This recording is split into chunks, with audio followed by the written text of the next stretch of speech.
Good evening, everybody. Welcome to another edition of Scotland at 7 on Thursday. This evening, my special guest is Chris McCusker, who is the Vice Convener of the Socialist Group in the SNP. So welcome to you again, Chris. Thank you. Thank you very much for inviting me.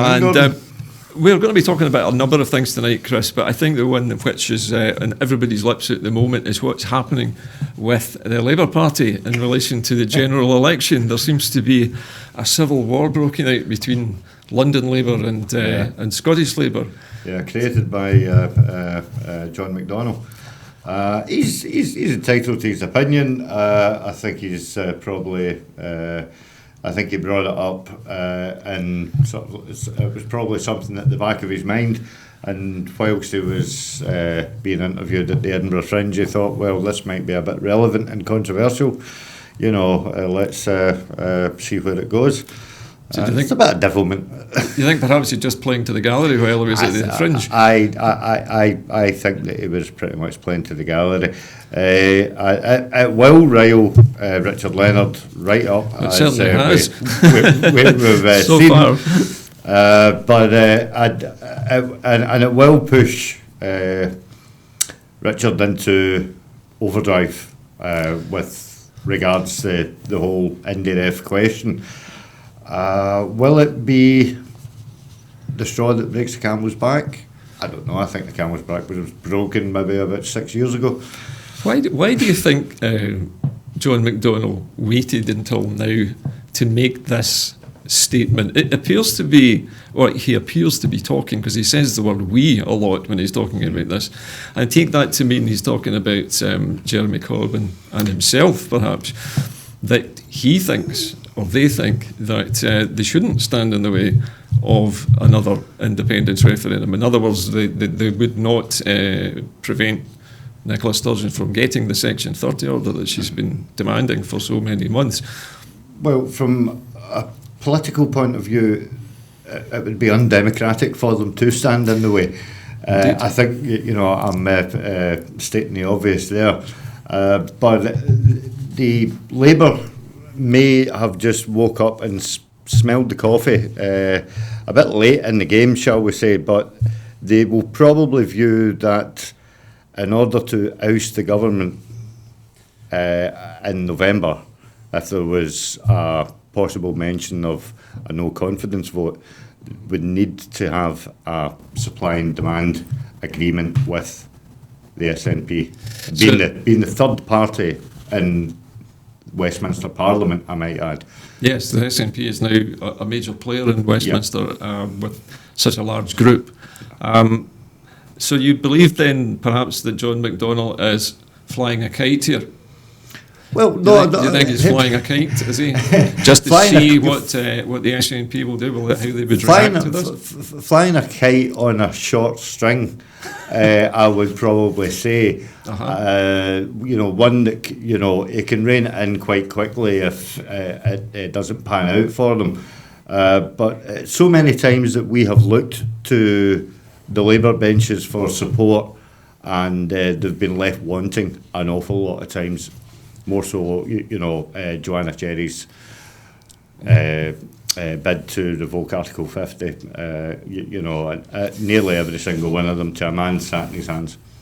It seemed to me earlier this morning that the Labour Party was actually backtracking on McDonnell's statement initially, and then later this afternoon,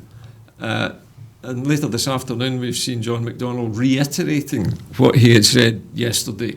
And the words that are used in the newspapers today are that he doubled down on this, so he's not backing down. This is not just a slip of the tongue. Yeah.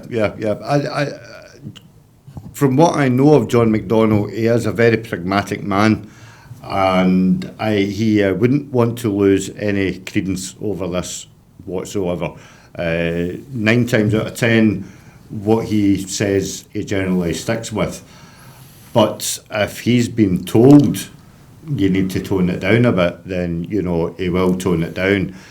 But it'd be interesting to hear what the actual PLP are actually saying about this, because Richard Leonard is ingrained within the PLP of the English Labour movement.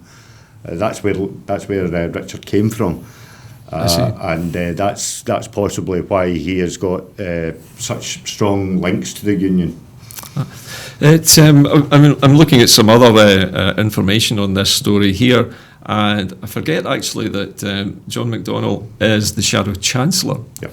So he would have responsibility for holding the purse strings were he to form a government. So you could really say that when you have a Shadow Chancellor making a statement like this, saying that the Labour Party is not going to stand in the way of another referendum on independence, that they really mean it, because had it come from somebody else perhaps, it might not have carried the same weight. And my actual first reaction to this was, what on earth was John McDonnell doing at the Edinburgh Festival? Why was he there? What was his intention, and how did he end up speaking to a crowd at the Fringe? Well, the Fringe itself, just going off piste for a wee bit, there's about 60 sort of like people involved in politics who are doing individual sort of like chat-in discussions. So like a little panel discussion? Yeah. So with well, actually, I think it was Alex Salmond that actually pioneered the ground. He did. Yes, that's true. Yes. So and this seems to be the norm as to fill in your summer holidays to come up to Edinburgh and gibber what you would not gibber normally in sort of like Westminster terms. You're given an awful lot of free licence, is the way that I see it. Because he's not appearing actually in Parliament. He can't be held to anything that he says outside of it. Yeah, he's not appearing as the Shadow Chancellor, he's appearing as John McDonnell. The man on holiday in Edinburgh. The man on holiday, yes. Have suitcase, will travel. So how does this leave Richard Leonard? He seemed to be absolutely spitting bullets when he heard about this. Floundering out like he's a been fish out of bobbing water. his head all day long like a small like a small toy in a car window. Very interesting. The interview he immediately gave, I think it was to BBC Scotland, he never looked at the camera once. Did he not? His eyes were constantly at the reporter's feet. Never looked up, never made eye contact. He was seething, absolutely seething. You know, again, it was quite funny that Ruth Davison jumped on him as well. I noticed a wee that bit she on had him as been well, and interviewed sort of too. like said, we can't trust The Labour Party Labour to protect Party. the union. You know, so what are you saying then, Ruth? Are you saying that there's a strong alliance between you and the Labour Party? Well, I think we all knew it. I think most of the independence movement knew that Scottish Labour and the Tories were working together as a sort of giant unionist party. Yeah. Well, I mean, they done that fantastically in 2014 with the Better Together campaign. I don't know about you. I think the timing of this has been very carefully staged, because last week we had Lord Ashcroft, a senior Tory grandee, pull the rug out from under Ruth Davidson in her assertion that there was no appetite for an independence referendum, let alone a majority for independence. Both have been proved wrong in a single week. Well, Ruth's position destroyed, and then Leonard's position destroyed as well. And what I get from that is now she cannot stand up, and neither can Richard as well. In Holyrood, neither can stand up and say there is no longer an appetite for independence, and this will gradually gain momentum. There was a poll out recently, and it was in the National front page. I think it was either 52 or 53% in support of independence, but that did not include the 16 and 17-year-olds, nor did it include EU nationals. Somebody I was speaking to yesterday, who is a little bit of an expert on constitutional matters in Europe. Not John Curtis. No. Thank you. But somebody else who has an interest as an academic was saying to me that the demographic which is missing from the poll isn't that huge, but it's important, because he felt that with those two demographics, with the European voters in there and the under-18s, that we would be looking at about 57%, not 52. Yeah. So even, the Tories are famous for trying to massage poll figures down the way. And this is actually 1 percentage point higher than the high water mark in the 2014 referendum, when, the yes vote reached about, I think it was 51% at one point. And then all hell broke loose, and we had the three amigos galloping up over the border to tell us that we couldn't use pounds. Do you think there will be the same kind of reaction to these They will developments? They will try anything and everything. They will first of all, and this is what pains me is the fact that they will resurrect the Better Together campaign. They will try and regurgitate all the old lies of 2013-14. But we are now versed, the Yes movement is well versed in how to rebut those. And also we've heard them all before. Lies and slander. RBS this morning has been quoted as their departing CEO, who's about to retire, is saying that they would leave in the event of a yes vote. But then he can say what he likes because he's no longer the CEO, and the bank doesn't have to do any of the things that he's saying. We've heard it before. We've heard it before, and the next one to come out is possibly the one of the major supermarkets will come out and say that prices will go up. Sainsbury's or something like that. Listen, we need to move along a little bit, Chris. Okay, so let's leave the whole toxic Brexit mess for a little while and move on to something slightly more positive.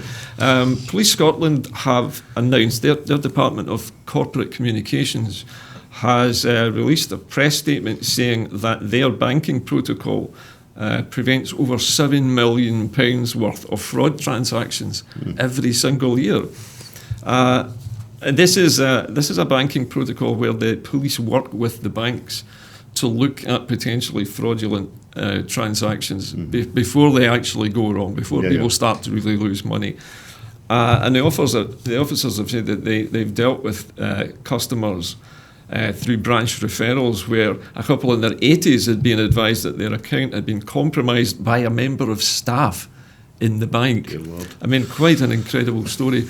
But it just goes to show you that Police Scotland not only working out on the streets, but they're in banks now protecting you from banking scams, even by the bank's own staff. Which I find an absolutely amazing story. It's also an amazing story from the fact that you're actually getting real hard evidence of the investment that the Scottish Government have put into Police Scotland, and it's, as you say, it's not just on frontline services, but they're working behind the scenes as well, to safeguard your hard-earned cash. So, from a Police Scotland point of view, it's, another feather in the cap vis-a-vis their counterparts south of the border, who unfortunately are struggling to, make ends meet. And they've got a problem with knife crime there too. And with all the various promises of money that Boris Johnson's throwing at them and stuff like that, you have to say, that they would need to prioritise their money, a lot better in order to catch up to Police Scotland's, I wouldn't go as far as to say fantastic record, but I would go a long way to say a very good record. Yeah, just for a moment. There was an item which actually I overlooked it a little bit earlier on, which is to do with the dreaded B word, to do with Brexit. Oh, we'll get back to that. Just for a moment, this is Boris Johnson and Number 10 have not ruled out scheduling an election in the immediate days after leaving the EU on the 31st of October. But it says only if Boris is forced into one by the loss of confidence motion, according to party sources. So there is no way, apparently, he's going to voluntarily go to the country before Brexit. Obviously, he couldn't, because if he did that, he might risk losing his Brexit. But he must be... Because, again, I need to reiterate the fact that Boris is not the stupid buffoon that everybody thinks that he is. He's actually quite a cool, calculated customer that knows what he's doing. So he's probably taking advice that there is a wee bit of momentum in the Labour sales down in England, coupled with the resurgence of Lib Dem. So he would not willingly want to go for a general election. He would, reluctantly be pushed towards one. The predictions all show another hung parliament, a three-way hung parliament pretty much. But I'm just reading a little more of this story here. Dominic Cummings, and this is Johnson's spin doctor, the man who is masterminding things. I mean, he's told ministers that and officials that the government is prepared to call an election to be held after 31st of October and leave it anyway, even if it loses the confidence vote. Now, it says the idea of having or leaving the EU without a deal in the middle of an election, whilst Parliament is suspended for campaigning, would be probably the most controversial thing ever done in British politics. Yeah. And again, going back to what I said about Boris Johnson, he's not afraid to take chances. Do you know what I mean? Because he is, like a loose cannon, footloose and fancy free. He will do it on a wing and a prayer. And, by his own words, come hell or high water, he will strive to achieve what he wants to achieve. And I believe that is a no deal. Because he has looked at the WTO scenario, and that's the one that he favours the best. Yeah.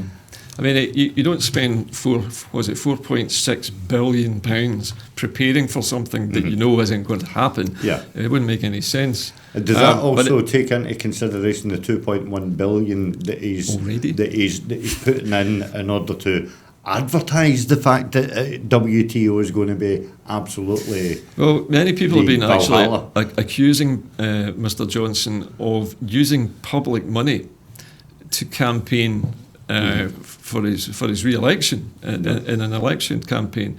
Hasn't happened yet, but there is a lot of money being spent, as you say, on public relations and videos and press releases and so on.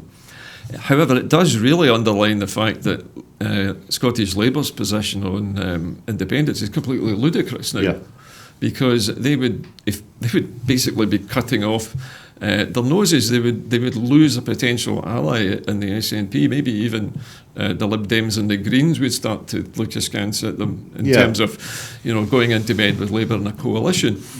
But the again. You're quite right to say.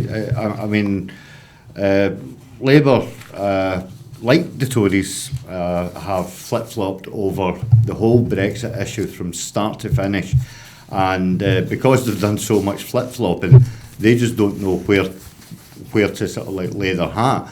The only sort of like thing that intrinsically links them is this blind love of the union. Which clearly has shown that Brexit will be the end of the union. I can't strengthen that enough. Do you know what I mean? I've likened Brexit to a kind of solvent that just dissolves the glue that is holding the United Kingdom together, because the major part of the United Kingdom that wants Brexit is England mostly. Let's not disguise it. It's really England that wants to Brexit, and good for them, I say. I think we've gone past the time where we need to namby-pamby about certain positions, and when you look at the demographics of it, and yes, you can also mention that. Wales are seeing a wee bit of resurgence in their quest for independence. Quite a big resurgence as far as I could see recently. You've still got to take that core vote, and the core vote was England and Wales that wanted Brexit, and Northern Ireland and Scotland didn't. Do you know? So you're quite right. Wales is much more closely tied into England. It has an enormous, very porous border with England, and I guess that it has kind of merged a lot with the English population, the Welsh population, all intermingled. It's much more difficult to separate the two. leaving the whole issue for the moment of Brexit, because it does consume so much time and effort, You can do it. to have a look at somebody else's political difficulties. And we're talking here about Italy. The Italian Prime Minister has met the President as the coalition government in Italy is on the brink of collapse. Now, as you and I probably know, that Italy has got an incredibly complex political system. Yeah. And the group that is in power at the moment is an alliance of two right-wing parties, one further right than the other, I think it's safe to say. One of them is a populist party akin to what are they akin to? I guess they're almost anarchists. They just are anti-establishment. Yeah. And the other grouping very much more far right, I think. Mm-hmm. And they now appear to be at each other's throats with basically shouting at each other, it seems, and the whole of Italy waiting to find out whether their government will actually stand the test of time or not. One of the politicians in particular who runs a group called the League, which I believe is the far right party, a man called, let's get his name right because there's a lot of names on here, Salvini. His name is Salvini, and he has been making a lot of statements. Every day that passes is wasted, he said in a statement, citing the constant bickering of the two parties. For us, the only alternative to this government is to give the choice back to the Italians with new elections. So they could be heading back to the ballots again to try and decide this. Yeah. Why has Italy got such a problem with electing a stable government? What's the problem? Are they? The problem, and speaking from a personal point of view, because I've been to Italy a few times, I speak Italian, not fluently, but reasonably well. You'll need to teach me. Posso non poco. But the Italians, to my mind, are a very lax people. Do you know what I mean? You mean relaxed and... No, laxed people. Lazy? As in lazy, Uh-huh. yeah. They view politics as being, a real trivial matter. They can't be bothered with it. They just can't be bothered with it. They just want to get on and just sort of like get on with their lives. The people that are in Italian politics are, in the past 50, 60 years, have been nothing but corporate, greedy monkeys. Do you know what I mean? Silvio they have Berlusconi was famous for his corruption, his affairs, his lavish spending. If you look back to the start when when it was Benito Mussolini, and everything that he done was just to stick lira into his pockets, and that's why the Italians are slightly apathetic towards sort of like mainstream politics, and they would much rather people just go on running the country rather than But it's a funny system because nothing happens in Italy unless an envelope gets passed under the table. We have to be, I suppose, a little bit circumspect about how we talk even about Italian politics. We don't want to be subject to a lawsuit for libel. No. It's allegedly the alleged corruption, Silvio Berlusconi's alleged affairs and his alleged corruption. Oh yes. But Berlusconi is gone now. I think largely Berlusconi was he's also no longer a TV involved in magnate. politics. He is a TV magnate, but he has got various interests in Italian football. Yeah, I remember that much. Berlusconi, you can draw similarities with Trump. You can draw similarities with Boris Johnson as well, insofar as Berlusconi was pure and simply a businessman. And what he done in his term of office was not for the betterment of the Italian people, it was for the betterment of Berlusconi after he left office. And perhaps his chums as well. And his chums as well, because obviously you've got allegedly. to oil the wheel in order for it to turn. Okay. So and that's the same as what Trump is doing. It's the same what Johnson's doing, and unfortunately that is the face of corporate greed. Both Trump and Johnson are, cut from the same cloth. And Italy at the moment is tearing itself apart also over the issue of North African immigration, migrants coming across, entering through Sicily and other Italian ports. And I think perhaps, do you think that has something to do with the reason why they have been electing such far-right politicians? Is this a reaction to that? Well, it's for me as a humanitarian aid worker, it's a real strange one for me, because given the fact that the demographics of Italy are predominantly Catholic, yes, and the Catholic religion is all about forgiveness and looking after people less fortunate than yourself and opening.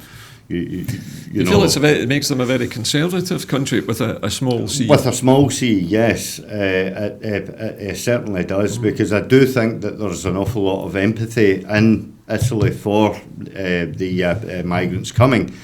However, because the controlling state don't allow that empathy to be shown, then the migrants are going to be treated with sheer disdain. I believe that the Pope and Salvini have almost fallen out, or have fallen out as well, over the issue of how refugees should be treated. Yeah. Salvini being very much more of the let them die kind of rhetoric, and they shouldn't be coming across in boats in the first place. We should just stop them.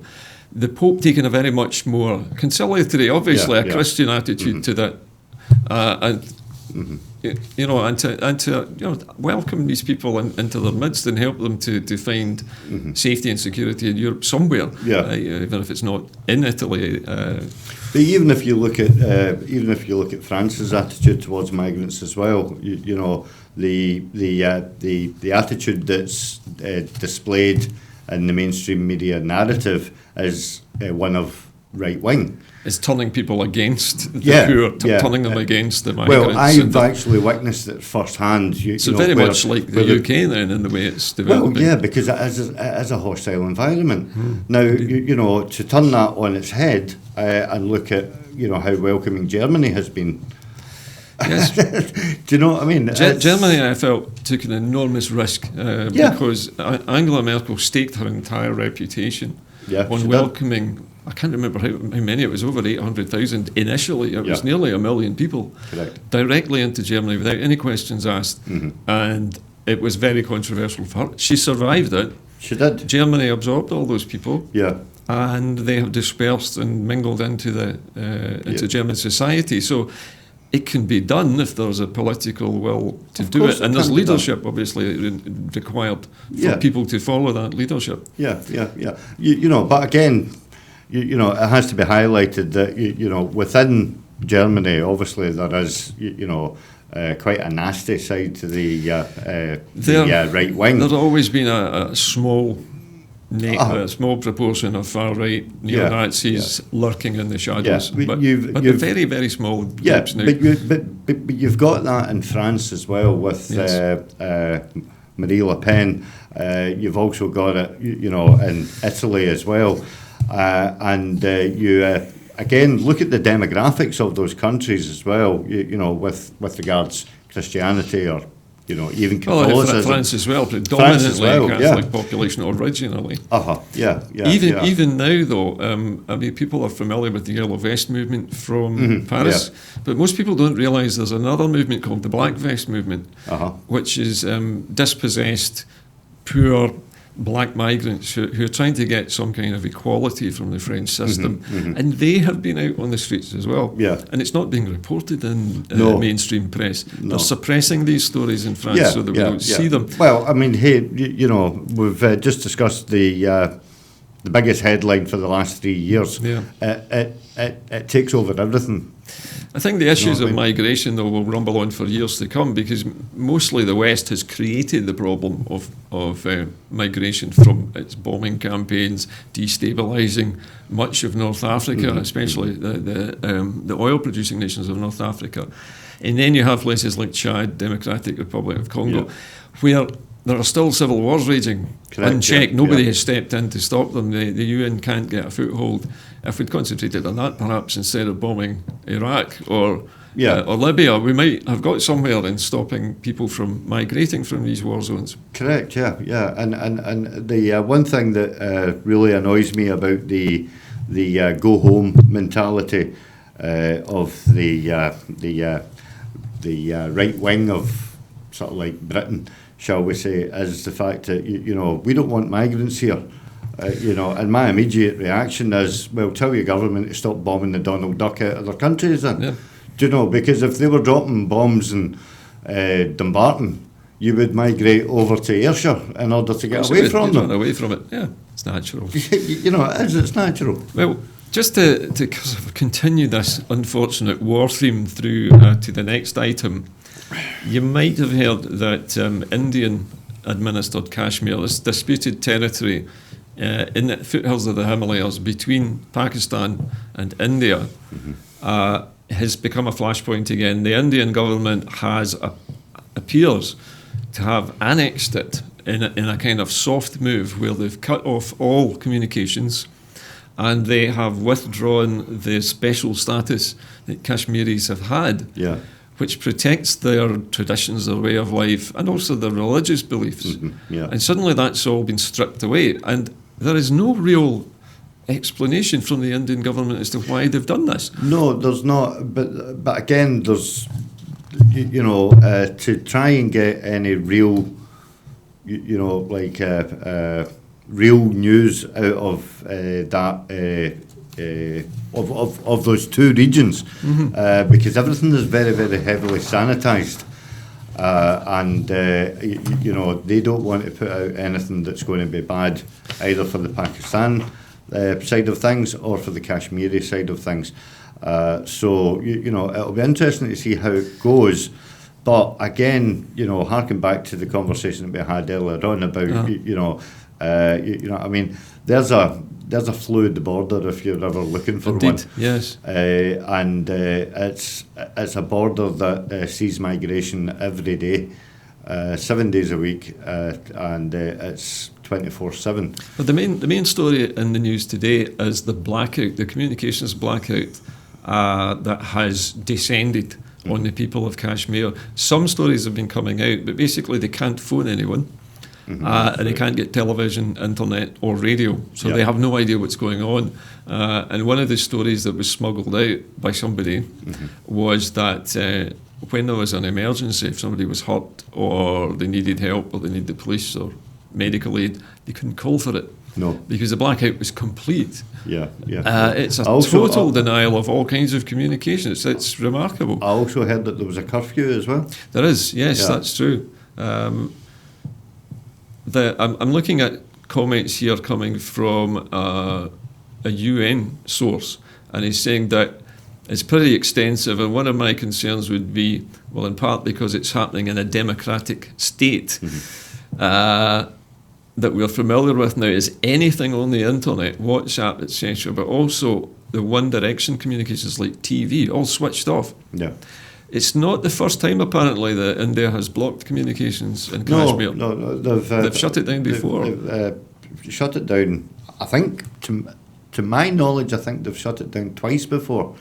I think as early back as just after the agreement of partition, or maybe it was in the run up in 47. In 47, but then everything was very limited at that time anyway.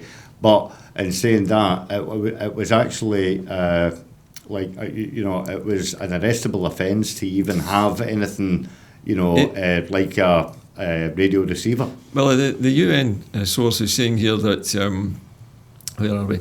It's added that it's hard to identify a set of circumstances where a country shutting down access to internet, especially for an extensive period of time, was legal under international law. So the UN is looking at this almost as an illegal act. Well, it's it's I think it's so this is unwritten human right that we have access to the World Wide Web. Well, this is a story that was published in the Guardian today. So we still have a free press here, and we can still use stories such as these off the internet.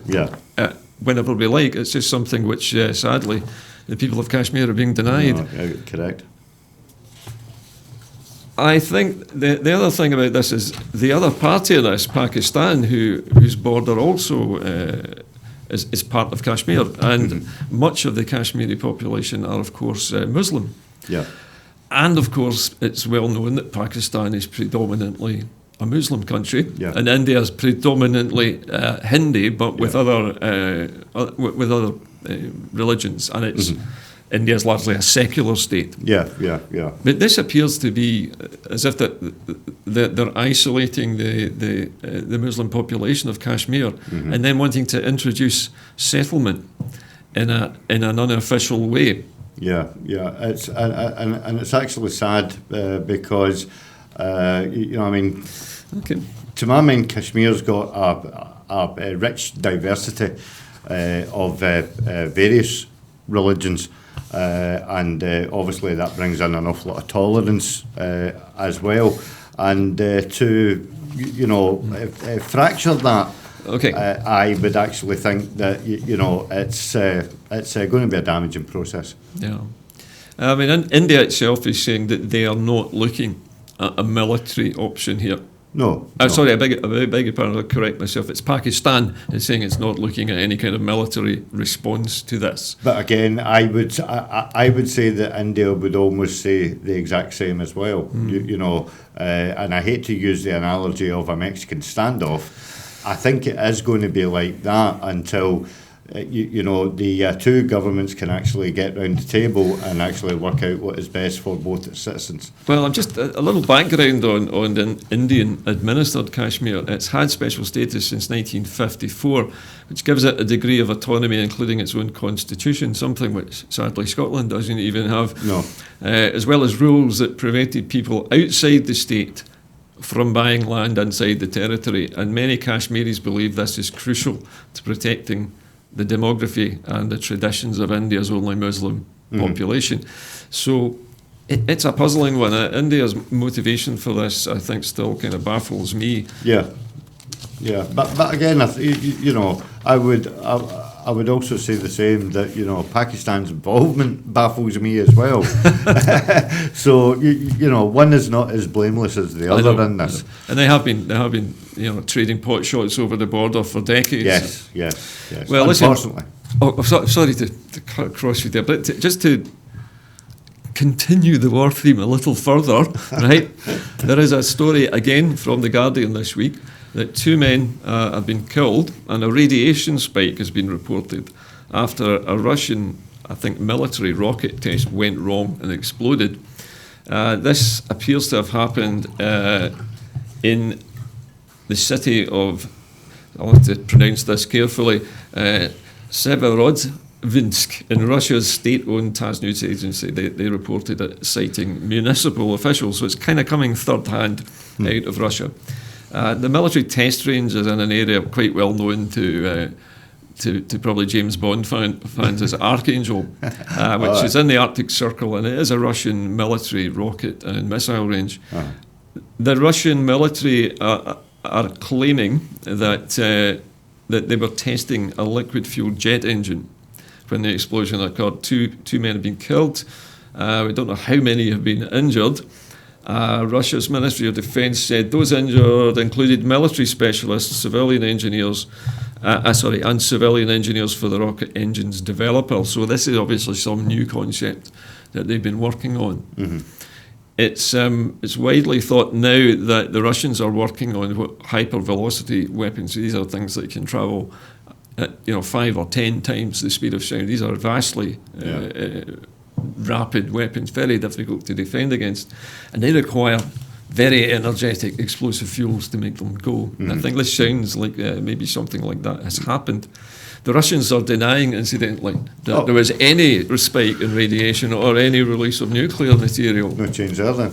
So it's a case of, you believe who you like here, but let's put it this way, the Russian Ministry of Defence is not beyond putting out some misinformation now and again. Now and again.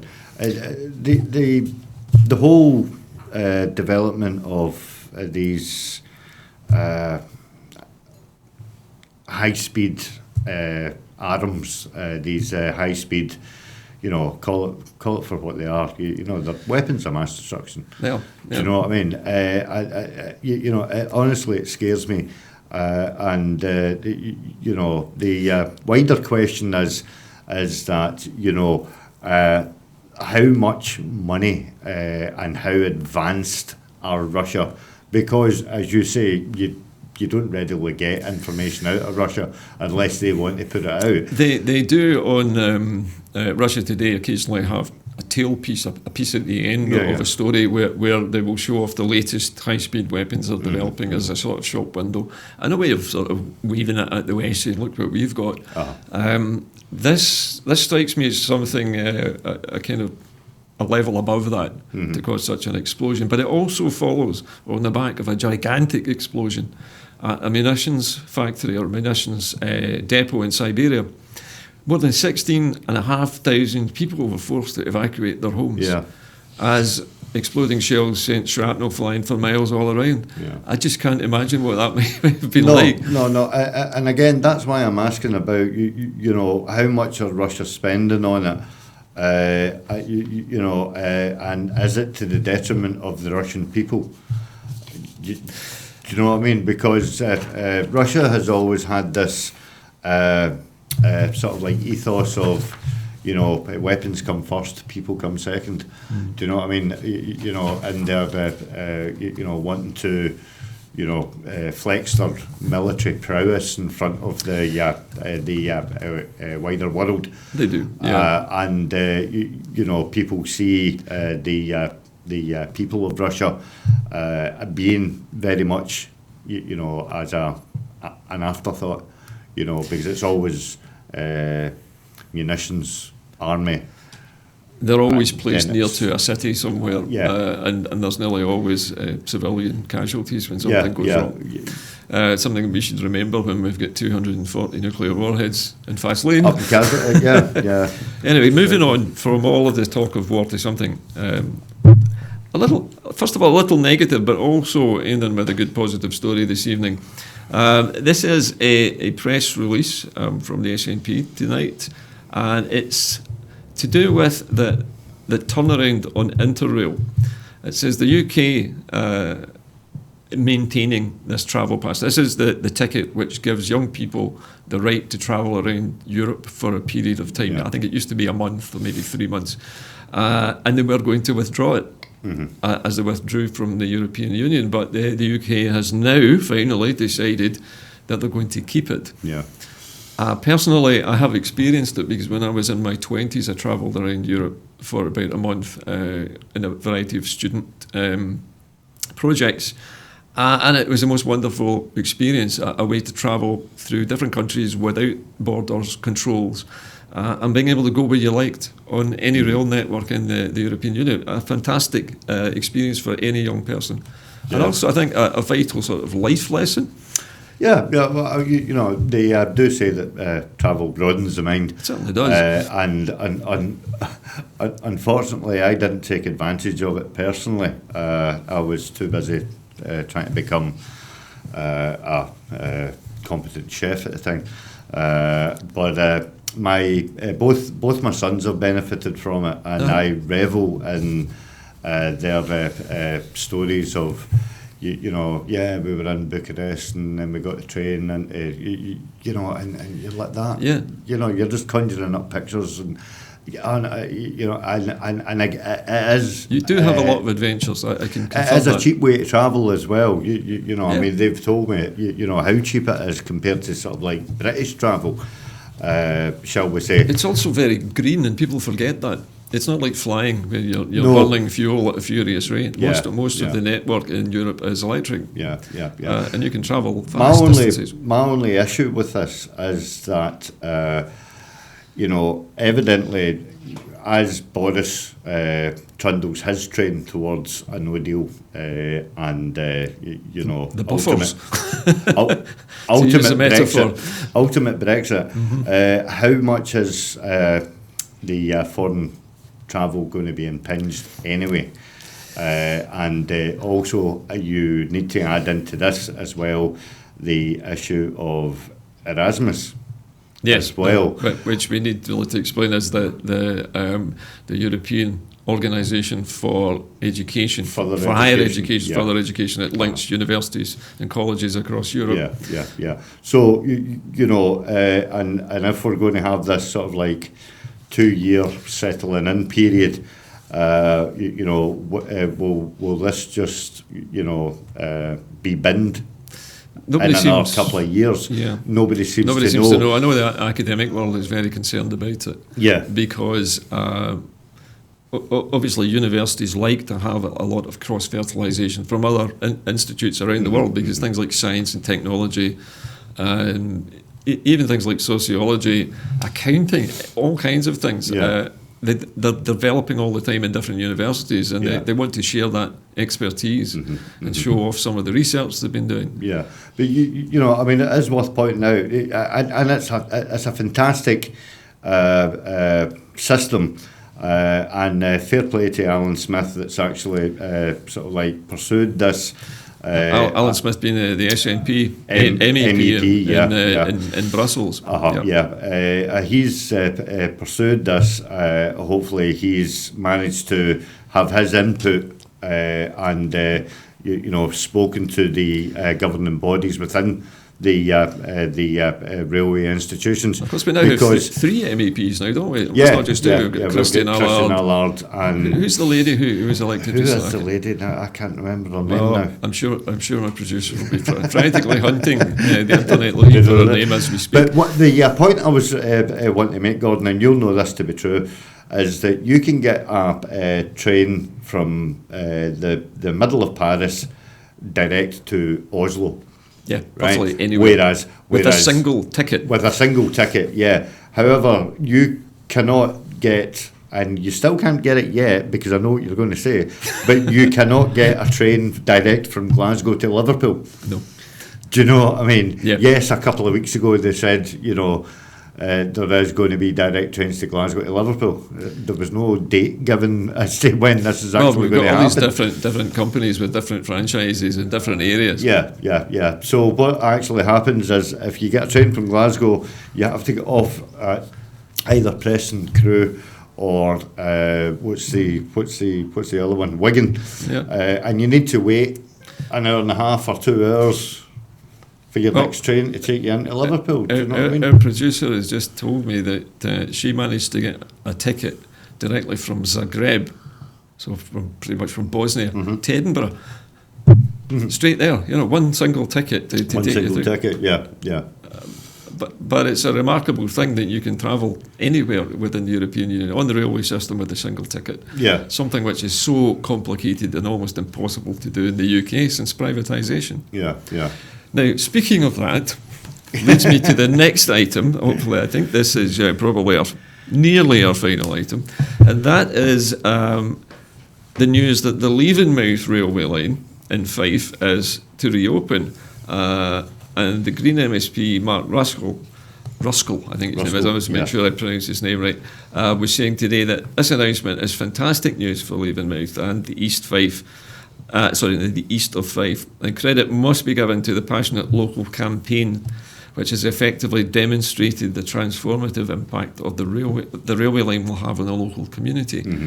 So that it seems that the people in the area are what has driven the reopening of this railway line. Yeah. And this was a line which was closed under the Beeching Review in the 1960s, where the railway network was rationalised and it was slashed and cut mercilessly by Dr. Beeching. Yeah. And there has been an awful lot of, to and fro over this issue.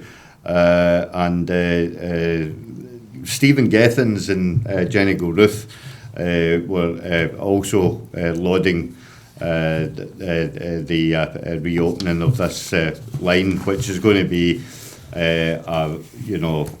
obvious benefit to the local community, and I happened to make the comment on Twitter that you only have to look at this and sort of like sit back and take a bit of pride and say, well, A, the Scottish Government are getting on with the day job. This is a big infrastructure project. Yeah, and B, when was the last time the Tory Government opened a railway line, station, anywhere? Especially linking up rural communities with one another, which, most rural communities in England have lost things like their bus services completely. Yeah. In Scotland, it has been going the same way until recently as well. Now we're seeing what looks like a resurgence in the idea of using rail travel between these smaller destinations and in a circle which provides a constant link between one place and another. You look at the fantastic infrastructure that was put into the Borders Railway as well, and that linking of the East Coast,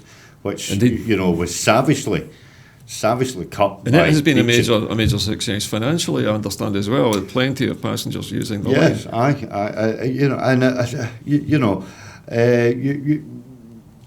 You hark back to the halcyon days of, but when you stuck your head out of the train window and you get a big gulp of steam as the locomotive was running in front of you.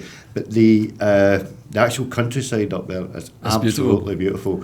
And there's nothing, I think, more soothing than, looking out the window. And railway travel is definitely the most civilised form of transport, I think. It is, yeah. And if the trains and the rolling stock are modern, it's even better. I think, I was just about to add into that the fact that, Scotland could do well to pursue other avenues of rail propulsion to make it, a lot more greener and a lot more attractive to, the greener it goes, the more attractive it will become, and the more competitive the prices will be as well. Well, I'm just reading from the... I'm reading from Jenny Gilruth's comments here as well. She's saying after exactly 50 years since it closed, the Leaving Railway will reopen under an SNP government, and I couldn't be more proud or delighted by this news.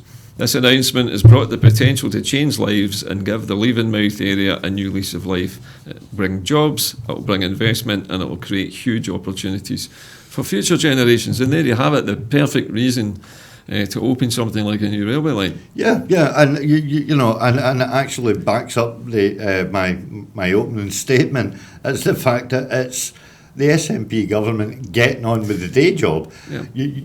And the mire of Brexit, dare I bring that subject up again? Not again. No. But honestly, what has the Tory government done in the 3 years of Brexit? Do you know what I mean? And then you look at what the Scottish Government have done in the 3 years of Brexit, the infrastructure that they've brought on. And if you compare it to the disaster of Crossrail in London, which has been massively, over time, it's late, it's costing, what was it, £200 billion or something, more than it was supposed to be. And that's it's still not going to be open until another year or two. Yeah, and that's just one. This is one project. You've yet to touch on HS2. You could go back further in time to when Boris was London Mayor, and that whole ridiculous thing about what was it, grass bridges? Boris's garden bridge. That wasted. I can't remember, £6 million or something, and it wasn't even done. Yeah. So a colossal waste. And then we wouldn't even mention the water cannons. No. One last thing that dawned on me about the story about the reopening of this railway line is that one of the problems that we always face in cities is that people from outside cities where there's no work have to get into cities somehow or other. In order to get to work. And the cities are cluttered up with cars because there's no bus services to some of these outlying areas. Linking them up with a railway is the perfect way to transport large numbers of people in and out of the city so they don't have to move from their homes, in the countryside. And it also strengthens the argument that Scotland should have full devolution over Scottish Railways. Because this half-hearted approach of the fact that, we own the rolling stock. Well, no, we don't actually. Abellio own the rolling stock, but, we lease it off them as ScotRail. It's a whole murky thing. And then you've got the fact that Network Rail operate the rails and they're, everybody has a little slice of the pie. This is why the fares are so high. Yeah, but let's just put the railways back into public ownership, and let's invest in them for the good of the citizens of Scotland that actually use them, and for the visitors that come to Scotland as well. You believe really renationalising our railway network would be the best thing we could do? Yeah. Honestly, I'll make a plea to Nicola right now. Make it the first thing that you do in an independent Scotland. Well, they have promised strong infrastructure programmes in an independent Scotland, so we'd hope to see that.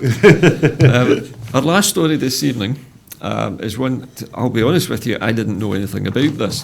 This is a tale about a building. Now, this building is called Cowan's Hospital. It's a building from the 1600s, and let me just give you a little bit of the history. It's been awarded a grant as part of Heritage Body's Historic Environment Repair programme.